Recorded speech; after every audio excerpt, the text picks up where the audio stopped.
Hi hello friends, super കൺപണി സീരിയലിൻ്റെ promo റിവ്യൂയിലേക്ക് എല്ലാ കൂട്ടുകാർക്കും സ്വാഗതം. അങ്ങനെ തന്നെ ഓരോരോ പ്രശ്നങ്ങൾ തുടങ്ങുക കേട്ടോ ചെയ്യുന്നത്.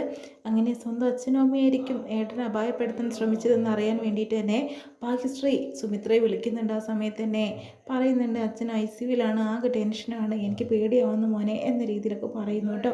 ഇത് കേൾക്കുന്ന ഭാഗ്യശ്രീക്കും ബലരാമനും ഇത് സത്യമാണോ എന്നൊരു സംശയം കേട്ടോ. അതിനുശേഷം വീണ്ടും സുജാതയും അതുപോലെ തന്നെ ആൻറ്റിയമ്മയെ തന്നെ കാണിക്കുന്നത്. സുജു, എന്തിനാണ് നീ എല്ലാത്തിനും കൂട്ടുന്നത്? ഇപ്പം നീ കണ്ടില്ലേ, ഇപ്പം ആ മാനസ ഒരു പാവല്ലേ, അവൾ ഈ വീട്ടിൽ നിന്ന് പുറത്താക്കിയില്ലേ, ഇതൊക്കെ അനുഭവിക്കും നമ്മളെന്ന് പറയുന്നു. സത്യമായാലേ ജയിക്കുള്ളൂ ആൻറ്റിയമ്മ വിഷമിക്കേണ്ട കാര്യമൊന്നുമില്ല, സത്യമെന്ന് ജയിക്കുമെന്ന് പറയുന്നുണ്ട് കേട്ടോ.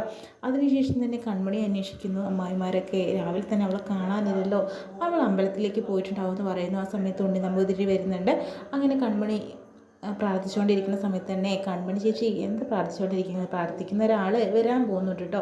ആരാ ചോദിക്കുന്നത്, അതൊക്കെ കണ്ടു തന്നെ മനസ്സിലാക്കാം. ഉടനെ തന്നെ കൃഷ്ണൻ അങ്ങോട്ട് വരുന്നു കേട്ടോ. പിന്നെ ഒരു ഇമ്പോർട്ടൻ്റ് ആയിട്ടുള്ള കാര്യം അവിടെ നടക്കാനായിട്ട് പോകുന്നുണ്ട്. ഒരു കോൾ വരുന്നുണ്ട് സാഗറിൻ്റെ ഫോണിലേക്ക്, നിങ്ങളുടെ മൂത്ത മകൻ എന്ന് പറയുന്ന ബലരാമൻ നിങ്ങളെ ചതിക്കുക എന്നുള്ളത്. അങ്ങനെ ഒരു ഡ്രഗ്സൊക്കെ പിടിക്കുന്നതായിട്ടൊക്കെ കാണിക്കുന്നുണ്ട് കേട്ടോ. ആകെ പ്രശ്നത്തിലാണല്ലോ.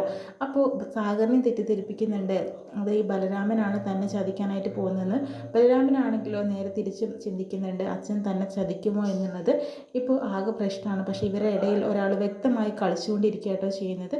എത്രയും പെട്ടെന്ന് തന്നെ അതിനെ പിടികൂടാൻ ഇവർക്ക് സാധിക്കുമെന്ന് തോന്നുന്നു. ഇത്രയും കാണിച്ചുകൊണ്ട് പ്രേമ കഴിയുന്ന എപ്പിസോഡായിട്ട് കാണാം.